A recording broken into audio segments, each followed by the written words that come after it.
I must be honest. The more videos I make, the more people that see them, and the more people who know my situation see them, and know my parents see them and contact me. If you saw my last video about the narcissist entitlement, where I talk about my parents' shore house and their entitlement and what they think, and hang on till the end of this video, because there's going to be a payoff to that. But I was again contacted by a different friend of my parents who pointed something else out to that's going to enhance the story and really just kind of put the cherry on top of that narcissist entitlement story. But once again, as I said before, a lot of these are about triggers. And because it's related to the shore house, it once again triggered another memory. And as I said, as you go no contact longer and longer and longer, you'll begin remembering things with a clarity, and things will start popping back in, and you'll be able to reanalyze and reassess and realize how messed up things actually were. And here's going to be another example of this, and how it not only affected me, probably affected other people on my mother's family, and this is directly related to my father. So, being that this is Father's Day weekend, I thought it was only fitting to give the old guy his due here. Make sure I acknowledge the Father's Day weekend. So, as I said, anything relating with the shore always seems to be a trigger. Because as I've come to discover, that shore has been a trigger for a great many things from my childhood, especially at my grandmother's house. Now, I talked about my father being a chump, and he is, and his obsession with touching his dick. I've been through all that. The sex swapping, the sex parties, all of that, been through it. His pornography all over the house, Playboy, Penthouse, Cherry, strewn about the house, strewn about the shore house. It's just what he's about. And then I was triggered. And one trigger leads to another trigger, and usually away you go. So there was this time when I was I was young. I was probably between 4 to 6, 7, 8 years old. But it was a couple year period where my father, when he was either in the car, and it seemed like it was always in the car, and it was on the way down the shore, and the way home from the shore, and on the way back from the shore. And then it went on for usually weeks at home following the shore. My father had this obsession with skinny dipping in the bay. On that island, they have what's called bay beaches. You have the oceanside beach, just a regular beach, and then you have, I guess, 8 or 9 little bay beaches. It's really like kiddie beaches. So you would talk about skinny dipping, and you're like, ah, all right, that's not so bad. It's never that simple, though, with my family, though, is it? No, no, no, no, no. It's never that simple. See, it wasn't skinny dipping alone, or with him and my mother he was talking about. No, no, no, no, no, no, no, no, no, no, no, no, no. What my father was talking about was skinny dipping with my mother and her two sisters. Oh, yeah. Oh, yeah. And as I'm doing the math, realizing my mother's youngest sister was probably pretty close to underage, or maybe barely over 18 at best. At best.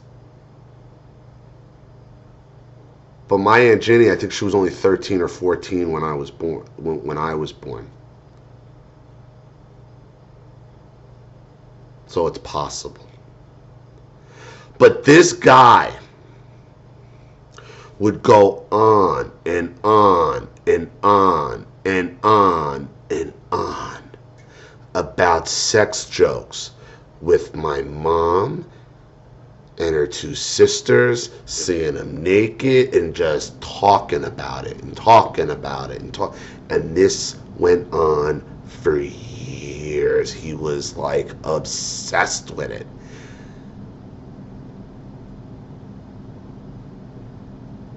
And you ask, how do you forget something like that? And you realize you're dealing with so much that you can't even process it all at once. That only by separating yourself completely from the situation can you even begin to get a perspective. And he would talk about this in front of me. It had to be, I never remember him being said when my brother was around. So it was before my brother was around. So I was 6 when my brother was born. So I had to be between probably 3 and 6 years old, maybe 7. Maybe it happened for a year or two after he was born, but that's right, they had a fight about... Oh my God. They had a fight about it right before my brother was born. And I just remember realizing that now. They had a huge fight about it because we were all down the shore the day before my brother was born. And it was some kind of fight about, my mother was like, I'm pregnant, or he wasn't there. It might have been he wasn't there and we came back. That's right. She felt we were going to have the baby. She was going to have the baby. She came back, and I think he was pissed because he wanted to go down there and do the whole skinny dipping thing. It was something like to that effect, but there was a fight, and I remember my mother went into labor the next night. And I remember I was sick the night before. I'd gotten sick, and all this guy cared about, like it was like a sickness with him. But he would talk about this in front of a little boy incessantly. He would constantly making jokes about my mom and her sisters, especially the youngest sister. Especially the young sister. Because the middle sister was married too at that point. So, whatever, man. But he would make it about both of them, but it was really about the youngest sister. And he was obsessed with it. And this would go on and on and on and on.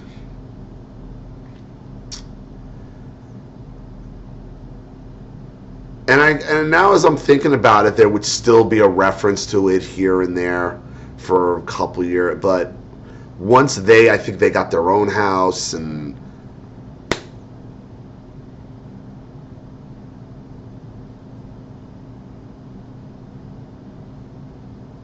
But, the sexual behavior in the family, and then I began to think about, like, what must be going through my aunt's minds?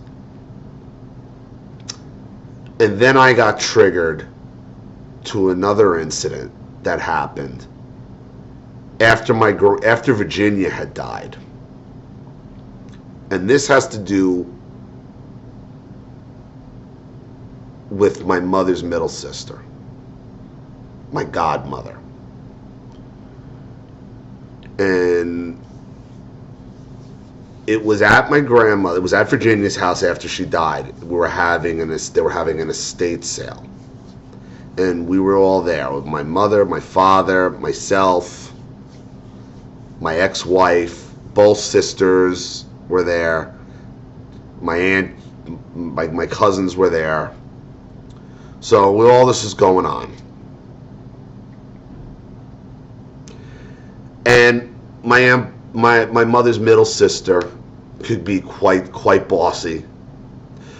She was barking out orders, yelling, barking, and that's just what they do. But as most wise ass Italians do, when somebody gets a little bossy and mouthy, you play the slave routine. So I remember, and this is in '06, mind you. So she's barking out. She barked out some water, or said something to do something faster. And I remember I put it down. I was carrying this box, and I put it down. And I said, "Oh, I'm real sorry, Miss Barbara. Don't kick me out the house. I'll be real good next time."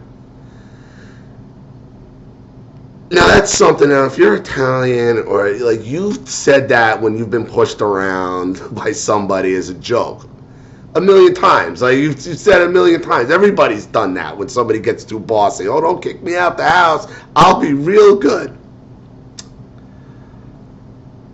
Well, my godmother then comes up and puts her hands on me, and she's like, "Ooh, yeah, you come up to my room later, black boy, or I'm kicking you out in the field."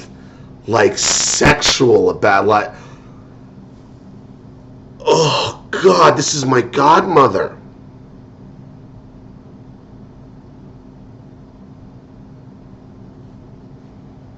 My mother's sister. So should it be so how much blame do I put on Brian? They're all nuts. My whole family's fucking nuts.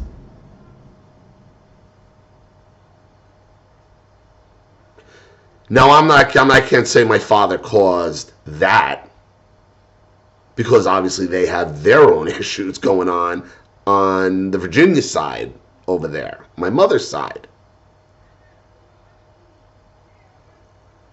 But these people, they just find each other and they glom on.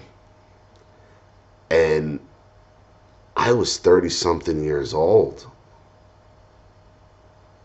It was a joke about her, and it went right to sexual. It went right to sexual.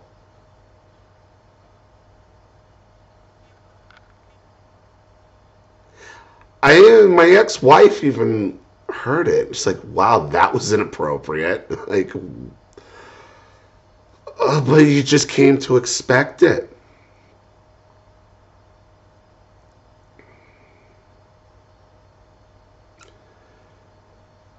No contact brings memories. It brings triggers. And I can laugh about it and shake my head.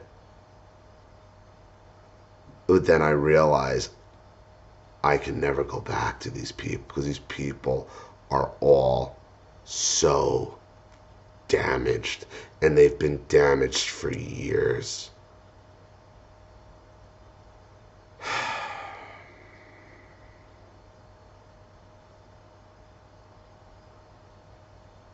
What do you expect when their mother's banging everybody left, and when Virginia's banging people left and right? The dysfunction has to end at some point. Hence, no contact. But as I said at the beginning, this was all triggered by somebody showing me something about my last video. And I told you it would, I'd make it worth your while. Especially if you watched my last video. So, if you remember, the last video was about my parents complaining about their shore house getting wrecked and looking for sympathy, and it's so unfair. And if you remember, they were casting judgment. They casted judgment on everybody else and what everybody else should do, and decided who is trash and what they destroy and how great they are. Well, they had written that review. They had written that post in July of 2013. Well, after that post, and maybe I'll give you the highlights. I'll just read it quick, just so you remember what it said. How selfish are these beachfront owners? Let me tell you, between the beach entrances at 72nd and 75th Street, there is an owner who owns 2 beachfront rental properties who refuses to sign the easement for the dune system. One of the properties is a real mess. He rents to the most inconsiderate people who allow their children to climb all over the dunes, destroying them more and more each year. Remember, it's a real mess. I know we sit on the beach, losing his views, could care less about the view. Now they're complaining they leave soda and beer cans along with garbage all over the beach. I clean it up. The damage done by Sandy, the beach, cost them millions. Every house wasn't raised, had structural damage. And then they get into the insurance coverage and where'd all the money for the Sandy victims go. So remember, they're saying this person's place is trash, and so they're the standard bearer for Long Beach Island. Well, this is they wrote that post. Let's see the exact date. July 9th of 2013. On August 14th of 2013, 33 days later, this actual review was written about their place. And this was sent to me by one of their friends who just got such a chuckle out of the last video, they had to point this out to me. Remember, they're criticizing everybody else. Title of the review. Well, first, it's 2 out of 5 stars. Not good already. Title of the review: not immaculate or spotless, actually worn out. And the review reads, while the owners are nice, the property is not really as described. It is worn out, not immaculate, or anything near spotless. I am somewhat picky. I like a clean space, which is why we responded to their description. To be specific, the kitchen utensils were rusty, plates had food on them, bedding threadbare, AC units old and loud, carpets were stained, doors were stuck closed, the provided umbrella for the deck did not fit with the holder, so it needed to be watched. Place was covered in garage sale knickknacks, so there's no place to put our belongings. The bed has a squeaky cover which woke us when we moved. Was this perhaps to ensure if people peed it would not reach the mattress? The lampshades even had plastic wrap from the store. Water came out bathroom orange, rusty pipes. Also advertised DVD player, not there. We were happy when the week was over. Submitted August 14th, 2013. And I will tell you, these people nailed it. They nailed it. Because that is their rental prop to the T.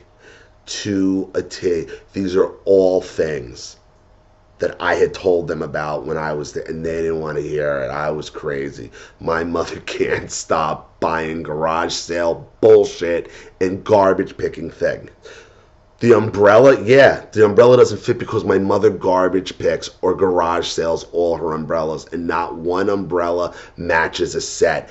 Everything is piecemeal together from garage sales and garbage picking. That's my mother. The same mattresses are there from what they bought in 1993. She puts these plastic piss covers all over everything, over the lampshades. It all has this musty cedar smell. The doors all stick closed because of the humidity. Because they didn't air condition it for years. They would try to my mother would try to ration the air conditioning up there. And they finally put in a big window unit, but they had to cut into the wall. But that thing's got to be 15 years old, and it's out in the salt water, and it's probably rotted out, and they don't change anything because nothing's ever supposed to break. The same silverware is probably the same silverware from when they bought the house, because the house, when they bought that house, was a turnkey. They bought the house, furniture and all, and most of it's the same stuff. They refuse to have the rugs professionally steam cleaned. I've told them that a million times. No, they got a cheap steamer. They think that it's the same. It's not. Now remember, this is what's going on at the narcissist's house. And remember what they wrote about everybody else's property and what everybody else should do. Meanwhile, this is their house. Unbelievable. Unbelievable. All right. I'm going to wrap it up here.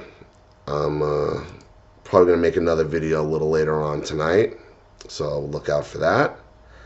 Thanks for watching. This is Ollie Matthews, and I'll see you all again real soon. Take care. Bye.